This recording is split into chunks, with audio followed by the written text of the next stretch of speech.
Okay, let's make sure we move into the notes now. Two key foundational documents that are attached to this unit are the Constitution and Federalist 70. The Constitution, we're going to focus most on Article 2, which is the executive branch. This is where you see the requirements to serve as president, things like you need to be 35 years old and a natural born citizen. And then a lot of the roles, the formal roles of the president, are defined here in Article 2, things like commander-in-chief, chief executive, chief diplomat, stuff like that, okay? Any of the powers that we say are formal powers of the president are going to come directly from Article 2, and we'll see that in just a minute, okay? Federalist 70 is the Federalist paper that Alexander Hamilton wrote on the executive branch, on the presidency more specifically. And this is really Hamilton's defense of choosing to have one single president, what he referred to as a unitary executive, okay? There was very real consideration among the framers for making a co-presidency or even like a council of presidents. They thought very seriously about that, partially because they were worried about putting all of that power in the hands of one person, right? They're afraid of a monarch. And so they're trying to do what they can to avoid that.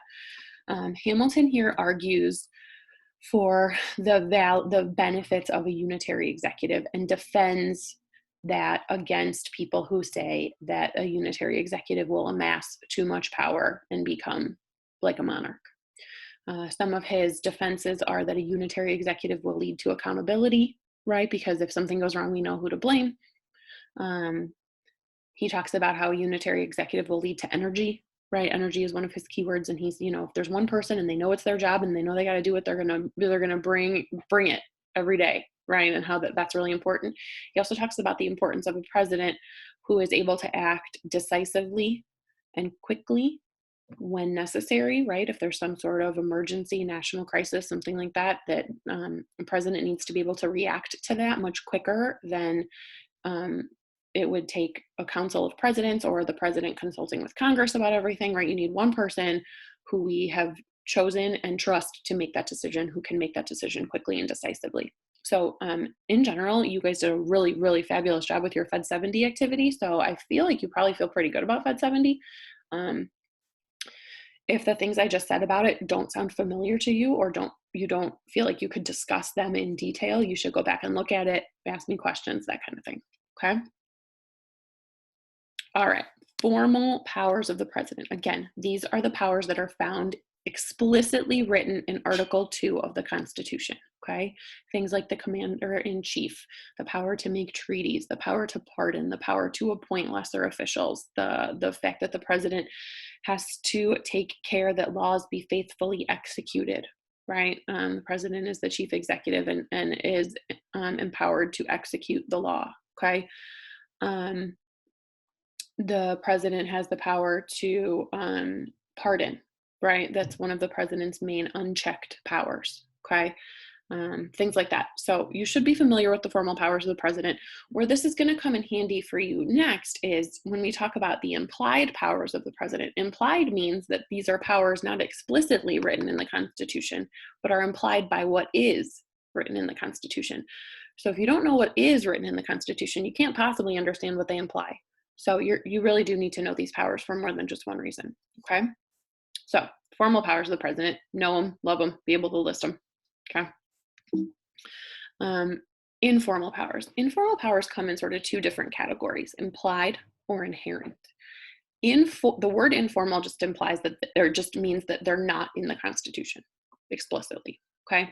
Implied powers, like I just mentioned, are implied by what is written in the Constitution. Inherent powers are things that just sort of come with the territory of being president. Like, yeah, it's the president. Of course they can do that. That kind of thing, okay? For example, the power to commit troops. You could also add to this like the power to drop bombs on things, right? To order a bomb strike, okay? It doesn't say that the president can do those things in the Constitution, but the fact that the president is the commander-in-chief implies that the president can do these things. And so that's why it's considered an implied power, right? Another example would be the president's power to issue executive orders, like the DACA executive order that your content check was on, right? It doesn't say the president can do this, but because the president is the chief executive, right, and controls the bureaucracy and has the power to faithfully execute the law, it's implied that the president can direct the bureaucracy to execute the law a certain way. That's an executive order, okay? Um, Another example would be executive agreements over here, right? An executive agreement is basically a treaty that doesn't have to be ratified by the Senate. So the president will make like a handshake agreement with leaders of other countries. And it doesn't require Senate confirmation or Senate ratification to go into effect. A good example of this, you can see in the picture here, this is Obama at the Paris Peace Conference, or Paris Climate, sorry. I also teach world history. It's not the Paris Peace Conference. The Paris Climate Conference, where Obama and the leaders of dozens and dozens of other nations agreed to all sorts of climate change protections, right, that their countries would try to live up to. That was an executive agreement and therefore did not need to be ratified by the Senate. That also made it much easier for the next president, President Trump, to pull the United States out of the Paris Climate Accords because it was not a treaty that had been ratified by the Senate. It was much easier to undo. Okay, so the advantage of an executive agreement is the president doesn't need the Senate to ratify it, but the disadvantage is it's a lot easier to undo by future presidents. So that's an executive agreement. The president has this implied power because the president's the chief diplomat, right? The president has the power to make treaties, appoint ambassadors, all of those things. And so it's just sort of assumed that, of course, the president can make these agreements, right? Inherent powers, an example that I don't think I put on here, but might make sense to some of you is like the power to expand the borders of the country. So think Louisiana Purchase, right? That's an inherent power. Another one we already talked about is the bully pulpit, or the power to persuade. It comes with the territory of being president. Emergency powers are kind of both, right? And this has been in the news a lot because of the coronavirus pandemic. So President Trump has used his emergency powers that are sort of inherent in the presidency, but also that have been given to him by Congress to, most recently, I think this was in the news yesterday or today, to order that all meat packing plants stay open during the pandemic. That is his implied and inherent power as president to do what he thinks he needs to do for the safety and well-being of the American people during a crisis. Okay. All right, the president's relationship with Congress. Generally speaking, this relationship can be pretty tense. That is true even if the president is from the same political party as Congress, and that's because there's sort of this constant tug of war over who has the power to do what, right? War powers, budget process, things like that. They're sort of constantly fighting over who can do what. What does the Constitution say? What do the courts say? What do I want? What do you want? That kind of thing. That relationship gets way more tense when we have divided government, when the president is of a different political party than Congress, House, Senate, or both, right? Which is what we have today. And you can see that tense relationship between President Trump and the democratically controlled House, right? I mean, they impeached him. So some of the things that go into this relationship, the president obviously has the power to veto bills that are passed by Congress. More often though, the president is going to kind of use this as leverage to get what he wants. So instead of just outright vetoing a bill, instead the president will go to Congress and say, I'm going to veto this unless you do X, Y, and Z. And they'll kind of use that as a bargaining tool to get what they want. The president uses their legislative staff. The president will have a lot of people on staff that are like legislative liaisons with Congress, and they'll use that staff to try to get the president's legislative agenda pushed through Congress.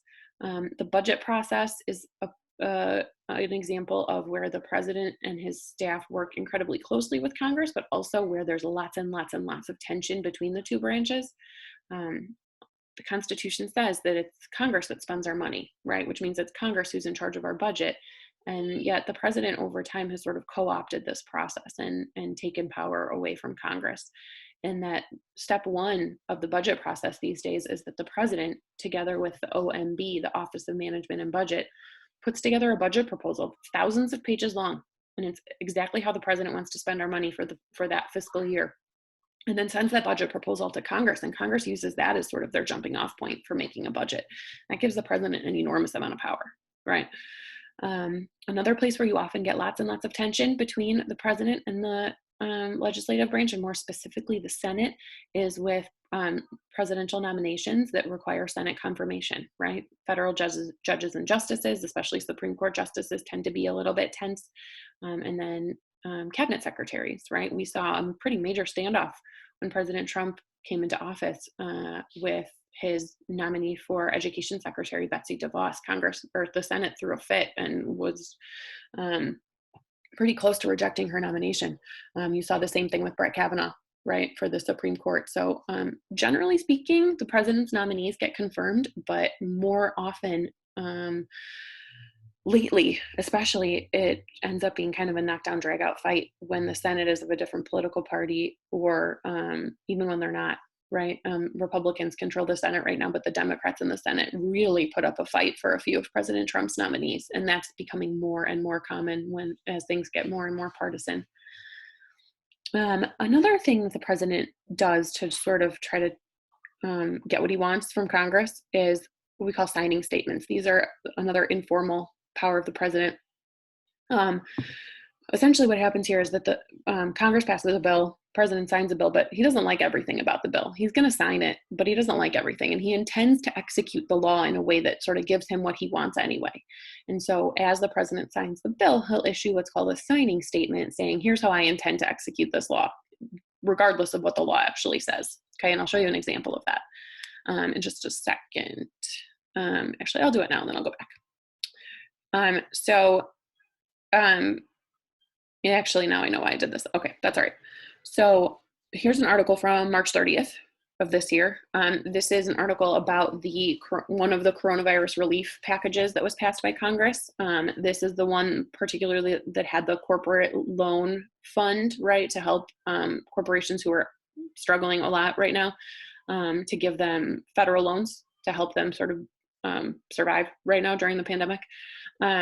And congressional Democrats wanted and got as part of this loan package, they wanted oversight, meaning they wanted there to be a federal investigator designated to report back to lawmakers on how those loans were distributed, essentially saying, here's who got them and how much they got.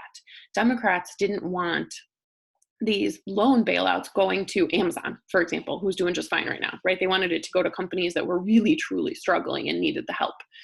And so they wanted there to be oversight to make sure that that was the case.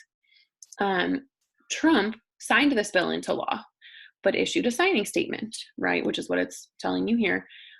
He said that he would not be bound by provisions that interfered with executive authority. He said he would not allow an inspector general to report to Congress, right? He would not allow any kind of oversight reporting back to Congress about who these loans went to, saying that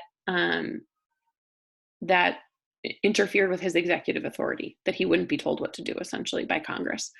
In his view, the Constitution says that that's something that the president should be in charge of and not Congress. Okay, so that's an example of how a signing statement can pretty dramatically actually change the way that a law is executed, right? So there's an example of oversight, signing statement, executive authority, all in one article. The news these days, guys, it's just a gift that keeps on giving for AP.gov. All right, I'm going to go back to this slide real fast. So this talks about checks and balances with Congress and the executive, right? Some of the obvious ones here, the Congress can override a presidential veto. It's incredibly rare, but it happens. You need a 2/3 vote in both the House and the Senate. That will pretty much always mean that it is a bipartisan effort to override a veto. Very, very, very uncommon, almost never happens. Probably the main check that Congress has on the executive branch is the power of the purse, the fact that the Constitution gives Congress the power to spend our money and nobody else. This is especially true when it comes to checking the power of the bureaucracy, because bureaucratic agencies cannot exist without money, and Congress controls money. So bureaucratic agencies rely on Congress for them to live, okay? We'll talk more about that later. Real quick, this is one reason that the Appropriations Committee in Congress has so much power, because they're the committee that's in charge of these bills that spend money. Obviously, there's the power to impeach, and then the power to deny presidential appointments, right? The Senate can refuse to confirm a presidential appointment. Rare, but it can happen. really importantly here is this idea of congressional oversight, right? The idea that Congress has the power to check up on how bureaucratic agencies are doing their job, how they are executing the law. They can hold committee hearings where they call in bureaucrats, ask them questions under oath, ask them how they are enforcing the laws, making sure that they're enforcing the laws the way Congress wants them to enforce the laws, make sure they're spending money the way Congress wants them to spend money. They can essentially ask for the receipts, right? Audit them. They have subpoena power, so they can subpoena individuals and documents. If you want a really recent, great example of congressional oversight, think about the impeachment inquiry that we just saw with President Trump, right? That is classic congressional oversight, okay?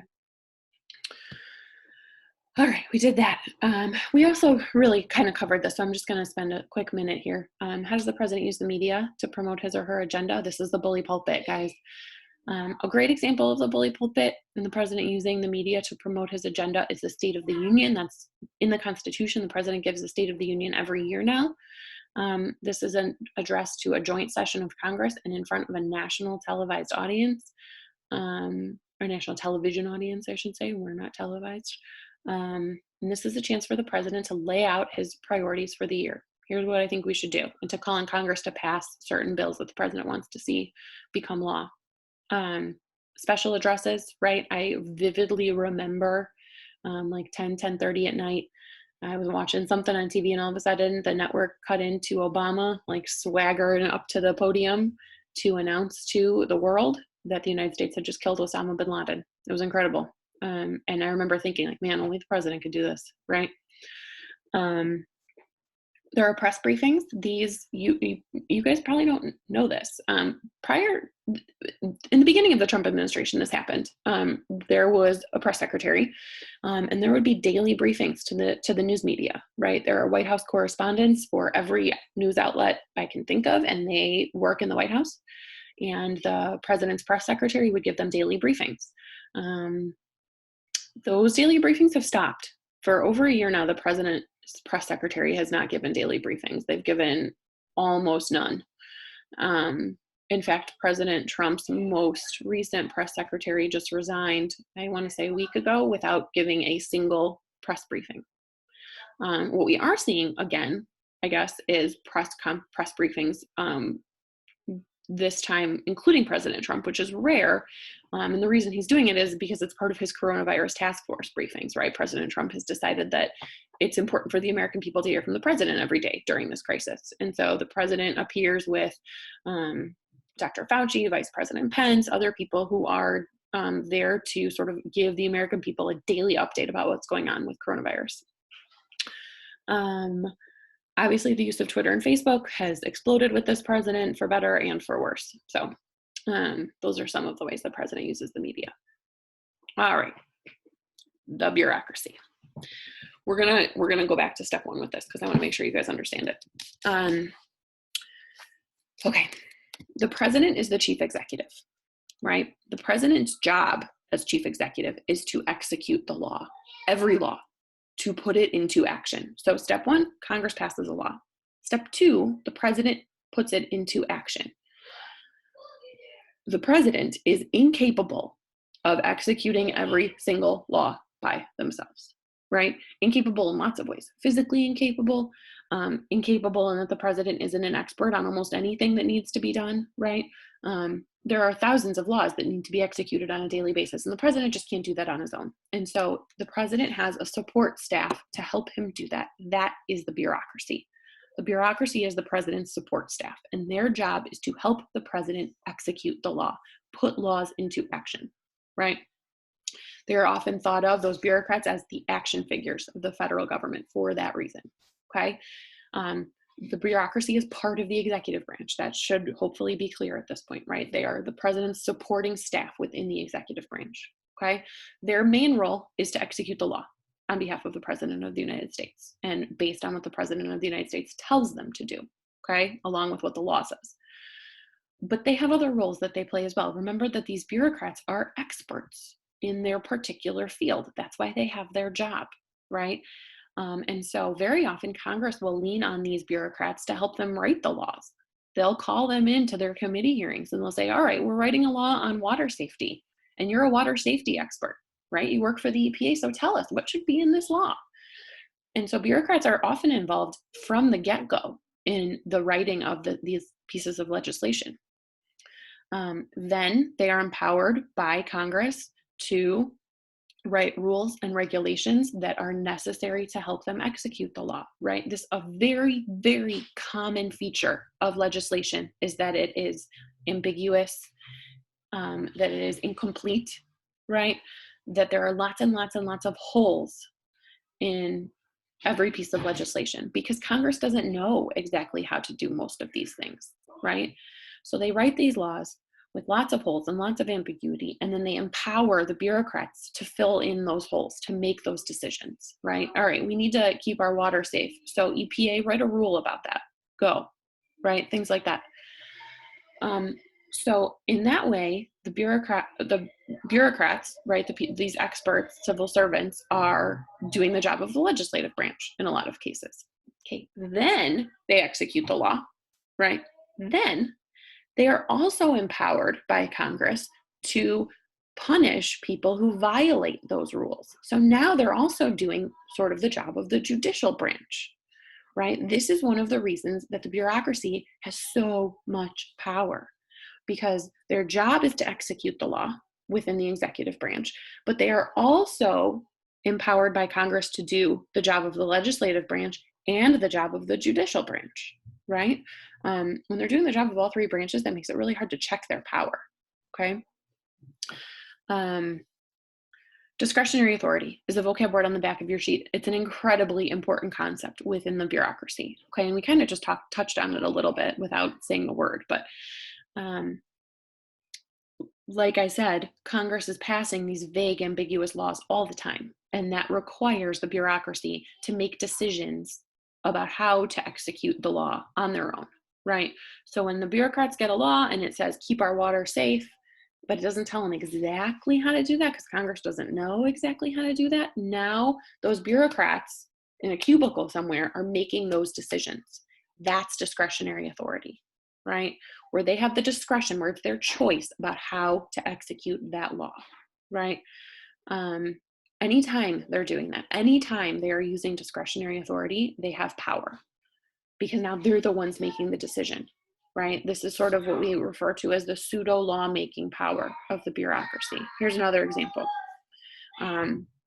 Lots of you probably know how much shampoo you're allowed to bring on an airplane, right? 3.4 fluid ounces that fit into a 1-quart size resealable clear bag that has to be taken out of your bag at a security checkpoint and put into a bin and go through the scanner, right? Who made that rule? It wasn't Congress. It was the TSA. Because what happened is Congress passed a law that said, hey, keep us safe on airplanes. We don't know how to do that, but you do. So we empower you to make rules and regulations about how to keep us safe on airplanes. And then a bunch of bureaucrats at the TSA sat around a table and used their expertise to figure out what the rules needed to be to keep us safe.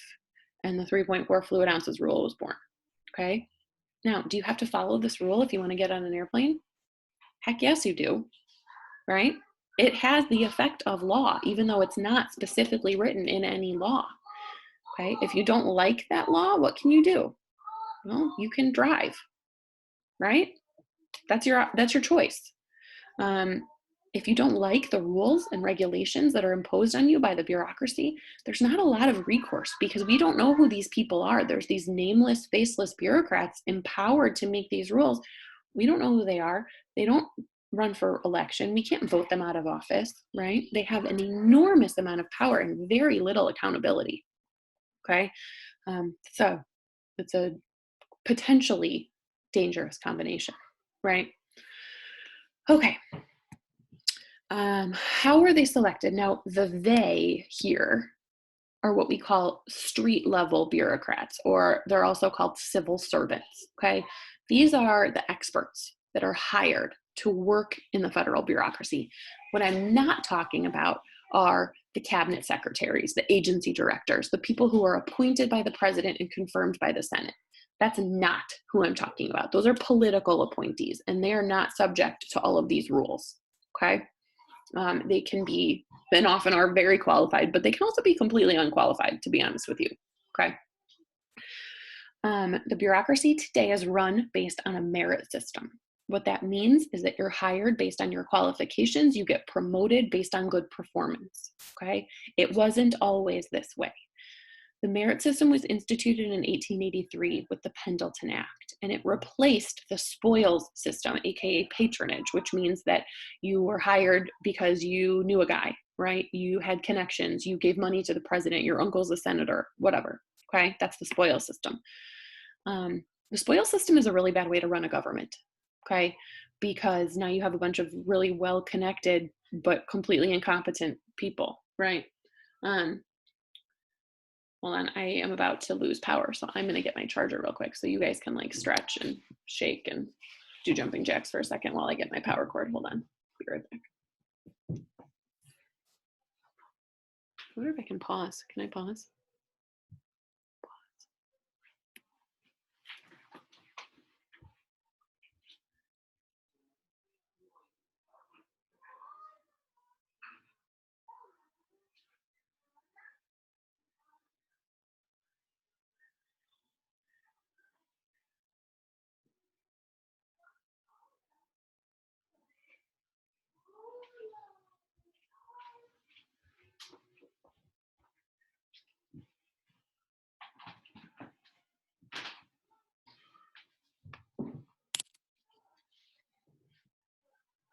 Okay, back. Sorry, guys. Okay. Patronage is a bad way to run a government. You have a bunch of incompetent people who are running around, don't know what they're doing. So the merit system fixes that, right? And now you have to prove that you're qualified to get a job with the federal government. And how do you prove you're qualified? Well, you take a competitive service exam. This is instituted or implemented, by the OPM, Office of Personnel Management, which is an executive agency. And they're like HR for the federal government. Another thing to note is that now you can't be fired because you're from the opposite political party of the president or because the president doesn't like you. And so it's actually really hard to fire a bureaucrat these days. The main effect of this is that you have more qualified bureaucrats. You have people who are career civil servants, right? Their job is with the federal government for 35, 40, 45 years. They know their stuff. They are experts. And it doesn't really matter to them who the president is or what political party the president's from. They continue to do their job really pretty much exactly the same, regardless of what's going on at the upper level, okay? The other thing is they're not loyal to the president because they didn't get their job from the president. The president can't fire them. They're loyal instead to their agency because that's where they've spent their whole career, okay? How do we check the bureaucracy? It's hard. How does the president do it? Well, in the beginning, the president appoints the cabinet secretaries and agency heads, and that can have an impact on the ideology of the department. And obviously, the president basically tells them what to do, right? Their job is to carry out the president's agenda. So there's that influence right from the get-go. And then president issues executive orders and signing statements, and that can dramatically, in some cases, impact the way that the bureaucracy executes the law, right? We saw that with Obama's executive order on DACA. That was a major change in how immigration law was executed in the United States, and it was because of an executive order for the Department of Homeland Security, okay? Congress has way more tools at their disposal to check the power of bureaucracy. Congress approves the creation of bureaucracy, right? So when the Department of Homeland Security was created after 9/11, it was actually Congress that did that.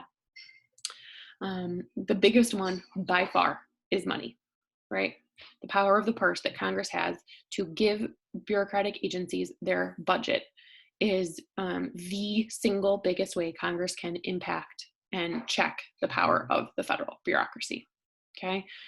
Money is life. And without Congress, the bureaucrats have no money. Congressional oversight, like we've talked about, they can investigate, they can subpoena, they can audit. GAO stands for Government Accountability Office. That's the congressional office that audits or asks for the receipts from bureaucratic agencies to make sure they're spending money appropriately.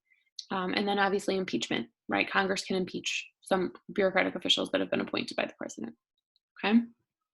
This is on your sheet. This should look really familiar to you if you watched my last video doing an overview of the bureaucracy. These are sort of the 4 categories of bureaucratic departments or agencies within the executive branch. Cabinet departments, independent executive agencies, the heads of these serve at the pleasure of the president. They can be fired at any time for any reason. Their job is to implement the president's agenda, okay?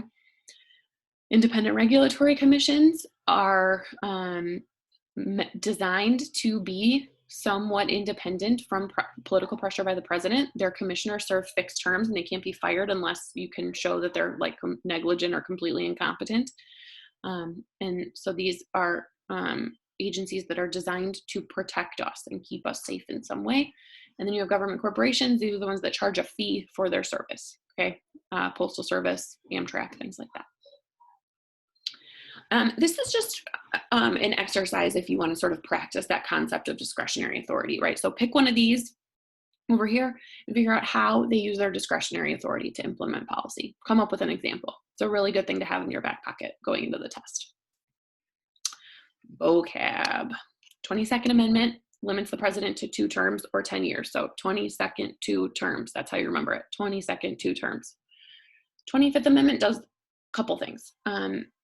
The Constitution tells us that if the president leaves office, the VP takes over, but it doesn't tell us what happens if they both leave office at the same time, okay? Maybe they're both impeached at the same time and removed. Maybe they both die at the same time, right?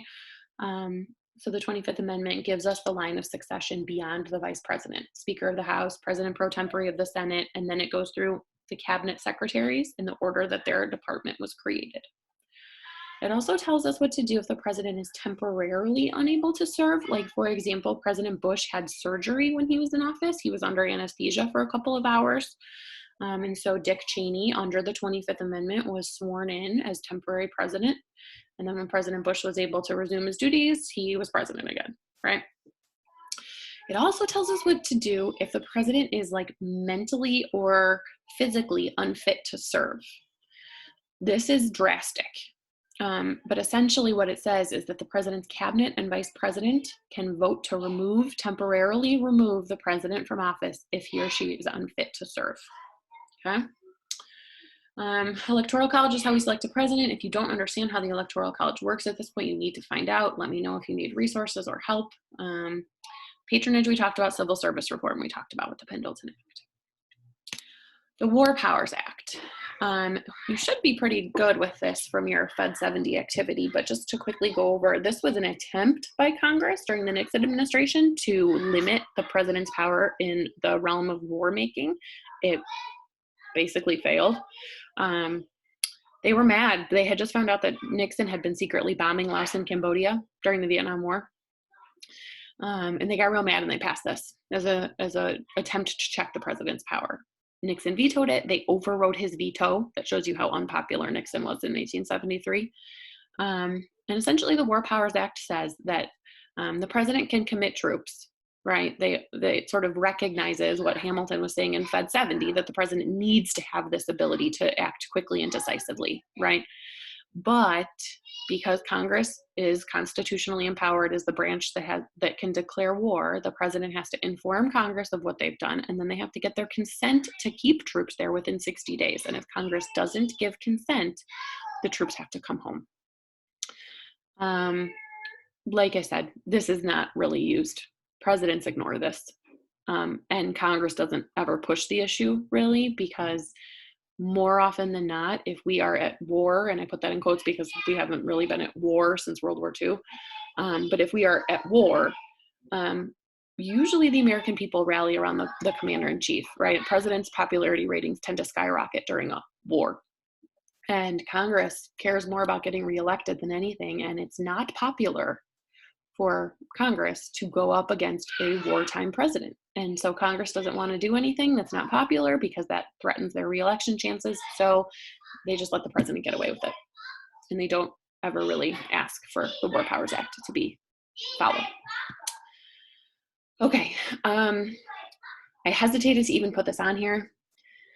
This is typically in our class a big concept to explain how these 3 groups, Congress, interest groups, and the bureaucracy, work together in sort of this like greedy, evil, selfish triangle to get policy passed.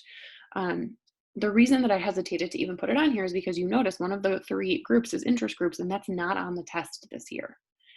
Therefore, I do not think they could possibly ask you a question about iron triangles. Put it on here because it makes me nervous not to. If you have questions about iron triangles, it is in your book. You can ask me. I am more than happy to talk to you about it. I actually think it's fascinating. We can go through examples, but I don't want to waste people's time. So if you don't care, I'm just going to skip. If you do care, please feel free to reach out to me and we can talk all day about iron triangles. Same thing goes for issue networks. This is another way that policy is made. Issue networks are sort of less greedy and evil. But also include interest groups. So again, I don't think it'll be on the test. All right, that is all I have for you today. Thanks for sticking with me. If you have questions about anything that I said today, please, please, please reach out. Now is the time for sure, because the test is coming quick. Lastly, a couple things. Please notice that there are now lots of awesome review materials in a folder in the e-learning folder for you. You need to start going through those. If you have questions about how to best use them, please ask. I tried to give you a little bit of guidance and an update a couple of days ago, but let me know if you have questions. If you have yet to take that quick Google survey that I put on an update the other day, please take it. It will really help me figure out when to schedule a review session for you. And then third, in addition to whatever review session I schedule that will just be a very general cover everything and anything you want to talk about Zoom review, I am also planning 2 Zooms next week that will be quicker, but one will go over the concept application FRQ in detail and one will go over the argumentative essay in detail, just to make sure that you guys are really, really clear and feeling confident about what's expected of you going into the test.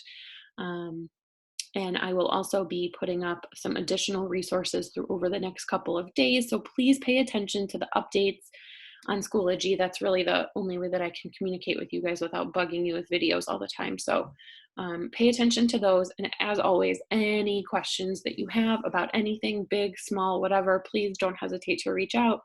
I am here. I am more than willing to do whatever it is I can to help you. So please make sure you let me know what that is, okay? I hope you guys are hanging in there. It is a really dreary day, which is really not what we need right now. What we need right now is sunshine and a little bit of happiness, right, in our lives. So let's hope we get some sun back.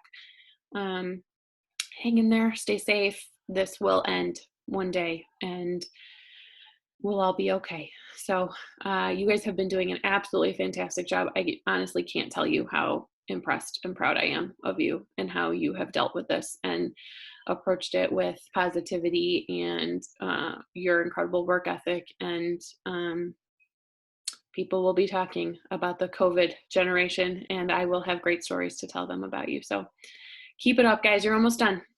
I'll see you soon. Bye.